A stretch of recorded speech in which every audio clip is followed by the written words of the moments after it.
Today we have a very excellent article, excellent editorial from The Hindu of 7th November. The Hindu का editorial है, ये बहुत अच्छा editorial है. And in this session in a while we will be learning like how to extract gems, how to extract relevant keywords, key points, key statements, facts, some concepts that could be relevant for your UPSC examination, UPSC prelims or mains or whatever it be. Reading newspaper has always been a challenge, and that's why I started this session. Like, let's learn how to understand newspapers, let's learn how to find out the relevant keywords. So let's start. So justice in food related एक article है. The first statement itself is very good. Lengthy statement है, and this statement, if you can understand this statement, you will learn, you can say, some kind of comprehension skills that can also help in your CSAT paper. CSAT paper में usually ऐसा होता है, लंबे लंबे statements दिए होते हैं UPSC ने. अब उसको समझना is not always that easy, और वो आप तभी समझ पाएंगे when you have the habit of reading long statements, lengthy statements. So this is some kind of that category वाला statement. By showing that food alone drives 5 of the 6 breached planetary boundaries. 5 of the 6 breached planetary boundaries. एक term आया planetary boundaries. कितने planetary boundaries breach हुए हैं? तो 6 are breached, and out of that 6, 5 में food alone drives 5 of these planetary boundaries and about 30% of greenhouse gas emissions worldwide. So by showing that this, ये दिखाते हुए, है ना, by showing that लिखा हुआ है यहाँ पे, तो by showing that food drives 5 planetary boundaries, breaching of planetary boundaries, and food contributes nearly 30% of greenhouse gas emissions. By showing that the new EAT Lancet Commission report shows how food systems are at the center of overlapping climate, biodiversity, water and pollution crisis. 2-3 अच्छी बातें हैं इस statement में. सबसे पहली बात कि यहां पे एक फैक्ट दिया गया. This is a fact, and this fact is related to what? This commissions report. Lancet commission की जो रिपोर्ट है, एक न्यू रिपोर्ट है, ईट लैंसेट. ये रिपोर्ट से there is a fact extracted from that report. वो फैक्ट क्या है, we will discuss in a while. So this is the one point कि एक फैक्ट है. And this statement said that by showing this, इस fact के basis पे this report से shows that food systems are at the center of overlapping climate, biodiversity, water and pollution crisis. अब यहां पे क्या कहा जा रहा है? 4 टर्म्स दिए गए आपको, climate, biodiversity, water and pollution crisis, और इन 4 टर्म्स को कनेक्ट किया गया है फूड सिस्टम से. Right? Overlapping climate, biodiversity, water and pollution crisis, इन चारों को कनेक्ट किया गया है the current food system on earth. अब यहां पे 2-3 चीजें निकल के आती हैं. सबसे पहली बात, what are these planetary boundaries and what is meant by food system. A few years ago, I guess in 2018 और 17, यूपीएससी ने क्वेश्चन पूछा था 6th मास एक्सटिंक्शन पे. नो डाउट ऐसा हो सकता है, क्वाइट पॉसिबिलिटी है ऐसी कि प्लैनेटरी बाउंड्रीज क्या हैं और कितनी प्लैनेटरी बाउंड्रीज हैं, उसके ऊपर एक यूपीएससी क्वेश्चन पूछ दिया आपसे इन प्रीलिम्स. अब उस केस में आपको पता होना चाहिए कि प्लैनेटरी बाउंड्रीज क्या है, और ये प्लैनेटरी बाउंड्री वाली बात इस आर्टिकल में नहीं दी हुई है. तो आपको, if you are encountering such points, such की टर्म्स लाइक प्लैनेटरी बाउंड्रीज, अगर आप ऐसी चीजों को एनकाउंटर कर रहे हैं, then it is your responsibility, it is your responsibility to look forward, to explore Google, to explore books or whatever you have, current affairs booklets or whatever you have, to find out what it means. Similarly, food systems. Food system एक बहुत simple सा term है. In mains UPSC can give you a question define food systems and identify the basic challenges associated with our current food system. अब food system का मतलब क्या है? सबसे पहले हम देखेंगे द प्लैनेटरी बाउंड्रीज। तो ये जो प्लैनेटरी बाउंड्रीज है, एक रिसर्च में कहा गया है कि देर आर 9 प्लैनेटरी बाउंड्रीज, ठीक है। And out of those 9 planetary boundaries का मतलब आप लगा लो कि it is a certain kind of boundary that is necessary to maintain earth's stability and resilience। कहने का मतलब अर्थ की स्टेबिलिटी और रेजिलियंस को मेंटेन करने के लिए कोई बाउंड्री निर्धारित की गई है रिसर्च करके, कि भैया अगर आपके पास वाटर, अगर पर्टिकुलर वाटर क्वांटिटी है, वाटर की पर्टिकुलर क्वांटिटी है, एक लिमिट के बाद अगर आप वाटर एक्सप्लॉयटेशन करते हैं तो that limit will breach and water scarcity will start. उसी तरीके से अगर आप oxygen level, pollution level, climate change related अगर आपके पास ग्रीन हाउस लेवल की एक पर्टिकुलर बाउंड्री है, एक लिमिटेशन है, if you are breaching that limit, जैसे ही आप ब्रीच कर रहे हैं, then greenhouse gas emissions will go out of control and it will start having negative repercussions. तो दीज आर सर्टेन बाउंड्रीज। अब ऐसी कितनी बाउंड्रीज हैं? टोटल 9। रिसर्च में टोटल 9 बाउंड्रीज कही गई हैं। Out of those 9 boundaries 6 boundaries are set to be already breached. 6 boundaries ऐसी हैं जो ऑलरेडी ब्रीच हो गई हैं, मींस उन्होंने डेंजर मार्क क्रॉस किया हुआ है। कौन कौन सी? पहली क्लाइमेट चेंज,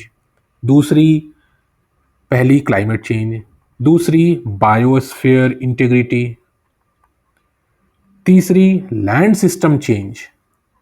लैंड सिस्टम भी तो चेंज हो रहा है, जितने डिफॉरेस्टेशन हो रहे हैं, तो that is also one of the boundaries that has already been reached. Fresh water change, biogeochemical flows and novel entities are the other 6।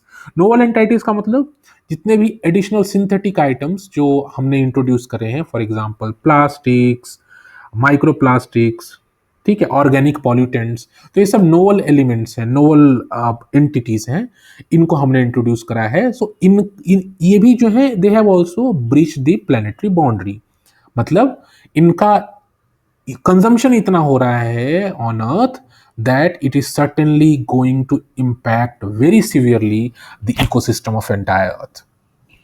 So these are the 3 planetary boundaries, 6 planetary boundaries that have already been reached. इसके अलावा 3 और हैं जिनमें अभी तक limit cross नहीं हुई है, for example ocean acidification, ozone depletion, ऐसे 2-3 और भी हैं जिनकी बाउंड्रीज ब्रीच नहीं हुई है। So this is a very good, आप कह सकते हैं कि प्रीलिम्स फैक्ट है, और प्रीलिम्स फैक्ट और कॉन्सेप्ट है, and you can also use this in your interview, use in your mains. So prelims और मेन्स रिलेटेड बहुत अच्छा फैक्ट है। Now the second thing is food system. अब फूड सिस्टम क्या होता है भाई साहब? तो food system is like the entire system due to which, like जो भी प्रोसेसेस हैं, इंफ्रास्ट्रक्चर है, because of which a population can be fed. For example, आपने एग्रीकल्चरल प्रोडक्टिविटी से कुछ ग्रो करा, and that thing has to be process, that thing has to reach market, that thing has to be serve to people have to cook, और खाने के बाद भी कुछ खाना फेंक दिया जा रहा है। So this entire cycle is part of the food system, from production, from processing, transportation, consumption. तो ये सारी चीजें क्या है? एक फूड सिस्टम है। तो ये 2 बेसिक से अच्छे से कॉन्सेप्ट थे, इनके ऊपर आप और भी एक्सप्लोर कर सकते हैं to clarify your basic concepts. अब आते हैं इस आर्टिकल पे आगे, what this article further says. So foods from animals account for most agricultural emissions, whereas grains dominate nitrogen, phosphorus and water use। तो बहुत बेसिक सा बात है, आपने अपने एनवायरनमेंट में पढ़ा होगा कि foods from animals account for agricultural emissions, and nitrogen, phosphorus और वाटर यूज जो है ग्रेन्स में कंट्रीब्यूट डोमिनेट करते हैं। Nothing much significant over here. Only combined action including cuts to food loss, enhanced and durable productivity gains and dietary changes can reverse these trends। तो trend क्या है? हमारा food system जो है बहुत ज़्यादा गलत डायरेक्शन में जा रहा है, and it is impacting the overall, you can say, climate, biodiversity and water system of the earth. यहाँ बताएगा ना, क्लाइमेट, बायोडाइवर्सिटी, वाटर, पॉल्यूशन, ये चीजें जो है डायरेक्टली हमारे फूड सिस्टम के गलत तरीके की वजह से these things are getting impacted. तो इस ट्रेंड को अगर बदलना है, then what we should focus on, we should focus on cutting our food losses, enhancing our productivity, and looking towards dietary changes। अब ये चीजें क्या हो गई, आपके लिए वे फॉरवर्ड हो गई। तो अगर आपके पास यूपीएससी में कभी क्वेश्चन आता है मेंस में, like suggest measure to make our food system more sustainable, तो आप ऐसे 2-3 वे फॉरवर्ड दे सकते हैं। अब यहाँ पे इसको एक्सप्लेन नहीं किया हुआ है दैट यू शुड थिंक कि फूड लॉस कट करने का मतलब क्या, मतलब फूड वेस्टेज कम करना। ड्यूरेबल प्रोडक्टिविटी एनहेंस करने का मतलब क्या, मींस प्रोडक्टिविटी एनहेंस करने का मतलब हुआ कि मतलब लिमिटेड जो हमारे पास लैंड रिसोर्सेज हैं उस पर हम कैसे more grain something can produce that in a sustainable way. Dietary changes का मतलब क्या, हम क्लाइमेट फ्रेंडली चीज़ों को यूज़ करें, हम ऐसी जगह गेहूं ना उगाएं जहाँ पे, ऐसी जगह हम चावल या धान ना उगाएं जहाँ पे वाटर स्कार्सिटी जैसी चीज़ें हैं। तो डाइटरी चेंजेस हमें करने के लिए तो ऐसी चीज़ें आपको यहाँ पे खुद से एक्सप्लोर करना पड़ेगा। This has not been discussed in this article. Then prediction on biogeochemical flows. अब बायोजियोकेमिकल फ्लोज जो है ये आपके एनवायरनमेंट का बहुत स्टैटिक सा पार्ट है। Water cycle, nitrogen cycle, phosphorus cycle, ये आपने पढ़ा होगा। So this is again a very basic prelims related concept. अभी आपने नहीं पढ़ा है तो यू शुड रिवाइज कि nitrogen cycle, by water cycle वगैरह क्या है। सो द प्रिडिक्शन, जो प्रिडिक्शन हुआ है बायोजियोकेमिकल फ्लोज को लेकर is stark. Current agriculture leaves a global nitrogen surplus more than twice in excess of the safe limit. एक छोटा सा फैक्ट है, efficiency gains left uncorrected by good policy can also spur more output that then erases environmental savings। जो भी efficiency gains हैं अगर उनको correct हम नहीं कर रहे, सुधार नहीं कर रहे, ला रहे, इंप्रूवमेंट नहीं ला रहे, यूजिंग गुड पॉलिसी आप यहाँ पे पकड़ सकते हैं। मींस एक ये भी एक वे फॉरवर्ड हुआ गुड पॉलिसी कि भाई साहब जो भी आपकी अनसस्टेनेबल एक्शंस हैं उनको अगर ठीक करना है तो उसके लिए पॉलिसीज आपके पास अच्छी होनी चाहिए। अब यहाँ पे अगर हम देखें तो जो बताया गया ना कि current agriculture leaves a global nitrogen surplus more than twice in access, तो एक छोटा सा फैक्ट है, आप इस फैक्ट को अपने आंसर्स वगैरह में कहीं यूज कर सकते हैं। The commission is pragmatic too. कौन से कमीशन की बात की जा रही है यहाँ पे, लैंसेट कमीशन जो हमने शुरुआत में देखा। It acknowledged that a response combining everything, एक रिस्पॉन्स ऐसा होना चाहिए that should combine everything from dietary changes to emissions mitigation would still only barely return the world's food system to safety vis-a-vis the climate and freshwater crisis by mid-century। Again यहाँ पे आपको एक लंबा सा sentence दिया जा रहा है, दिस शुड ऑल्सो, इसको अगर आप केयरफुली डिकोड करके पढ़ेंगे then you should be able to understand कि इसका मतलब क्या है, and it should help build your comprehension skills. The pressure on nutrient security will remain. तो कमीशन ने क्या बोला, अगेन एक way forward, there should be a combined effort. And किस तरीके का कंबाइनिंग, डाइटरी चेंजेस को कंबाइन करना, एमिशन मिटिगेशन को कंबाइन करना। एमिशन मिटिगेशन किस तरीके से, हमारे फूड सिस्टम से, हमारे प्रोडक्शन सिस्टम से वहां पे जो एमिशंस हैं उसको मिटिगेट करना। इन चीजों को लेकर के एक कंबाइंड एफर्ट की जरूरत है to ensure that climate and fresh water crisis और जो भी हमारा फूड सिस्टम रिलेटेड जो इम्पैक्ट है उसको हम कम कर सकें। तो यहाँ पे एक वे फॉरवर्ड दिया गया है जो हमने थोड़ी देर पहले भी डिस्कस किया था। It does make one questionable assumption. अब ये जो आर्टिकल है, ये कमीशन ने जो रिपोर्ट जारी करी लैंसेट ने, उसका एक क्वेश्चन मार्क लगा रहा है। GDP will grow 127% in 30 years, whereas policy should focus on lower growth and worse climate shocks। तो अगेन एक पॉलिसी वाली बात होगी जो हमने कहा कि भैया जीडीपी तो ग्रो कर रहा है लेकिन आपकी पॉलिसी फोकस क्या है। तो again this is a way forward in terms of policy and government measures। According to the report, India maintains a cereal heavy diet। India के पास कैसा इंडिया में डाइट है, सीरियल हेवी डाइट है। While meeting benchmarks by this entails more vegetables, fruits, nuts and legumes which could raise average consumer prices। बहुत अच्छी बात है। अब यहाँ पे एक इशू हाईलाइट किया जा रहा है आपको कि प्रेजेंटली क्या है, दैट इंडिया में जो डाइट है वो सीरियल हेवी है, ठीक है। लेकिन अगर आपको, if India is planning to move towards more consumption of vegetables, fruits, nuts, and legumes, then obviously there will be a rise in consumer prices. तो एक इशू है जो कि that is related to affordability, है कि नहीं,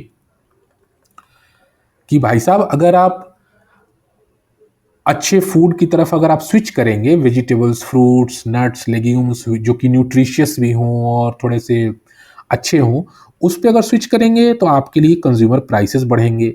अब consumer prices बढ़ेंगे तो ऑब्वियसली बात है everyone will not be able to afford.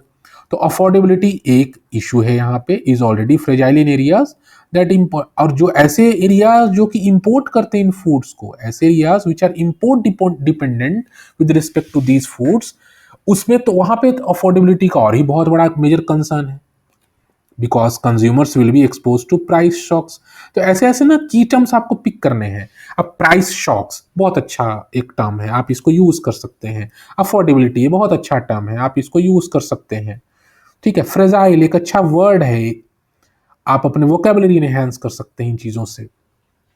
Justice, food justice thus implies a transition towards healthier, more diverse diets while keeping prices in check. अभी एक कंक्लूजन टाइप का सेंटेंस है, या आप कह लें कि वे फॉरवर्ड टाइप का है, कि भाई साहब जो ट्रांजिशन है वो हेल्दियर भी होना चाहिए, डाइवर्स डाइट्स की तरफ भी होना चाहिए, और प्राइसेस भी जो है वो कंट्रोल में रहें, प्राइसेस आउट ऑफ कंट्रोल ना हो जाएं। But changing diets may not always be desirable. Her bar diet को चेंज करना is not desirable. Preferences are anchored in religion, caste, and convenience, and on necessity vis-a-vis midday meals and procurement commitments. तो dietary change एक जो यहाँ पे issue discuss कर रहे हैं इस आर्टिकल में हम लोग, that it is very important that or you can put it this way, that dietary change is a very important way forward to ensure that our food systems remain sustainable. But आप diet को ऐसे इतनी आसानी से change नहीं कर सकते, उसमें भी चैलेंजेस हैं। क्या क्या चैलेंजेस हैं? प्रेफरेंस होता है किसी व्यक्ति का किस तरीके का डाइट खाना है। Some people will consider themselves as vegan, तो इतना ज्यादा वीगन हो जाएंगे they can not even consume milk. कुछ लोग हैं कि they will have to have consume non vegetarian. तो religion, caste, convenience, affordability, these things actually decide our dietary preferences, और ये चीजें इतनी आसानी से चेंज नहीं हो सकती। तो यहाँ पे एक आपको एक चैलेंज बताया गया है। तो जब भी फूड सिस्टम रिलेटेड आपके पास कोई इशू आए तो you can point out this challenge. Rather than a diet first strategy, then new standards can cut harmful inputs. Fiscal measures can make minimally processed foods cheaper, and procurement can normalize regionally familiar, more affordable dishes. दो बातें कही गई। पहली बात कही गई fiscal measures, means जो ही procurement वगैरह कुछ हो रहा है तो हम गवर्नमेंट ऐसे फिस्कल मेशर्स ले कि प्राइसेस को चेक रखे। तो this is in terms of prices, affordability को लेकर के है। सेकेंड इज जो प्रोक्योरमेंट हो जो भी गवर्नमेंट का, या जो ही पॉलिसीज ऐसे बने, तो फूड ग्रेन्स या डाइट्स या जो भी हम कंजम्पशन आइटम्स हैं उनको इस तरीके से प्रोक्योर करा जाए दैट रीजनल डिस्पैरिटी ना हो। पता चला कि सदर्न स्टेट्स सारे हेल्दी डाइट्स ले रहे हैं, नॉर्दर्न स्टेट्स सारे अनहेल्दी डाइट्स ले रहे हैं, तो ये रीजनल बैलेंस, तो ये प्राइसेस एक रीजनल डिस्पैरिटी से भी इसको कनेक्ट किया गया है। So this food system related challenge, or whatever the article is discussing, has also been connected to regional disparity. अभी अपने आप में बहुत अच्छा कनेक्शन है। आप कनेक्ट कर सकते हैं how people in north, for example in Bihar, are consuming food, and how people in advanced states, for example in Tamil Nadu और Andhra Pradesh, are consuming food. तो ये चीजें आपको कनेक्ट करने की आनी चाहिए, and this is something which this article, this statement is making you learn. Even then supply side reform is essential. अब आ गए सप्लाई साइड रिफॉर्म की बात। अब अगेन एक और वे फॉरवर्ड है, supply side reform is essential to overcome water stress, degraded soils, fossil fuel dependency in cold chains and processing. दो तीन इशू है हमारे फूड सिस्टम से रिलेटेड, water stress, degraded soil, fossil fuel dependence. और इन तीन इश्यूज को फिक्स करने के लिए क्या बात किया जा रहा है, इशू ये तीनों हो गए, and to fix this the way forward is supply chain, supply side reforms. ठीक है, सप्लाई साइड रिफॉर्म की बात की जा रही है कि भाई साहब आप सप्लाई साइड ऐसे, फॉर एग्जांपल जैसे कहा गया ना यहाँ पे कि कोल्ड चेन जो है डिपेंडेंट ऑन फॉसिल फ्यूल, तो कोल्ड चेन को हम ऐसे, सप्लाई चेन का पार्ट आता है कोल्ड चेन, तो सब कोल्ड चेन्स को हम ऐसे रिफॉर्म करें कि their dependency on fossil fuel should reduce. Ultimately तो क्लाइमेट रिलेटेड बात हो रही है ना फूड सिस्टम से, तो कोल्ड चेन को भी रिफॉर्म करने की बात कही जा रही है। Water stress, we should not promote crops in water consuming, heavily water consuming crops in areas which are water stressed, for example paddy in Punjab, sugar cane in Punjab, इन चीज़ों को हमें प्रमोट नहीं करना है। तो these things are something policy related issues, a way forward आप count कर सकते हैं। India also needs to move away from implicit open ended incentives to extract ground water. आ गया ना, अभी हम डिस्कस कर ही रहे थे ग्राउंड वाटर का, तो ग्राउंड वाटर रिलेटेड एक इशू आ गया। Finally, the commission identifies market concentration, weak incentives for preventing labor and ecological harm, and undue corporate influence. Corporate influence भी एक इशू आइडेंटिफाई किया है इस रिपोर्ट ने as factors that could stall change. Market concentration है, आप market concentration का मतलब क्या हो सकता है, certain limited number of companies are controlling the market of particular product, और उसकी वजह से अगेन अगर मोनोपोली टाइप की कोई सिस्टम बन रही है तो अगेन प्राइसेस एंड अफोर्डेबिलिटी से आप कनेक्ट कर सकते हैं इसको। कॉर्पोरेट इन्फ्लुएंस है, there are big corporates which have come into the play, and they are acting and they are working towards marketing their own products। तो अगर big corporates हैं तो उनका influence भी impact कर सकता है।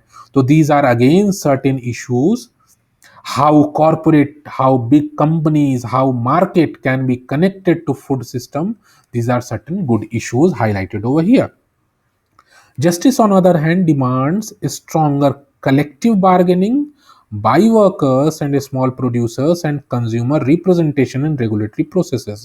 एक वे फॉरवर्ड है, जो ही फूड सिस्टम है, अगर कॉर्पोरेट वर्ल्ड या बड़ी कंपनीज अगर इसमें आ रही हैं, फॉर एग्जांपल आप देख लो कोई आटे की कंपनी है, तेल की कंपनी है, तो big big companies are entering into this field. तो उस अगर बड़ी कंपनीज आ रही हैं तो वर्कर का प्रोटेक्शन, वर्कर वेलफेयर, तो ये सब कुछ आइडियाज यहाँ पे दिया जा रहा है। छोटे छोटे वे फॉरवर्ड हैं, सबको नोट करने की जरूरत नहीं है, बट आप जितना कर सकते हैं, जितना नोट कर सकते हैं, जितना मेमोराइज समझ सकते हैं, उतना आपके लिए बेहतर हो सकता है। These safeguards are partial at best today and need to become guaranteed in practice। Concluding statement यहाँ पे दिया हुआ है। So this was the overall article, and in this article we discussed a lot. We discussed what is the meaning of food system, what are the different planetary boundaries, how many are breached, और इस food system से related basically जो है food system से related बहुत सारी चीजें, issues and way forward we discussed. और ये चीजें जो है आपके लिए बहुत इंपॉर्टेंट हैं, जो भी आप इस आर्टिकल को दोबारा पढ़ें, समझें, extract the relevant points, and it is going to be very helpful for your UPSC preparation.